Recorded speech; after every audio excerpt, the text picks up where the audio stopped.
I have been rereading the biography of one of my long ago heroes, Bernard Shaw, a writer who used to interview himself in order to raise his own profile. And it made me laugh to remember that he did that. And I thought, why don't I do that to help promote my next book when it comes out? And so I started writing some questions for myself, and I was quite interested to notice that the questions I asked were probably the meanest, nastiest questions that any journalist could ask, or at least that I could ask as a journalist. They're a bit like the comments you get below an article on the Guardian website. And I thought, oh, God, these are awful. And then I thought, yeah, they're brilliant. There's something in them that's much more interesting than not asking them.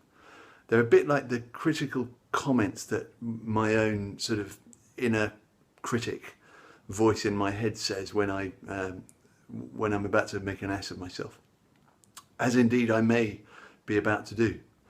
And so I said, of course, these are the last things I want anyone in the world to hear or to ask me. So I'll ask some people to ask me.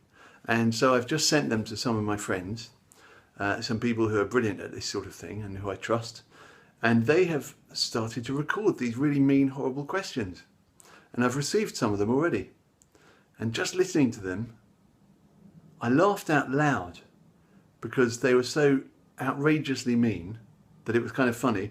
And I felt my heart racing, and I flushed, even though I was listening on my own, in the room on my own. So I felt terrible and also brilliant about them.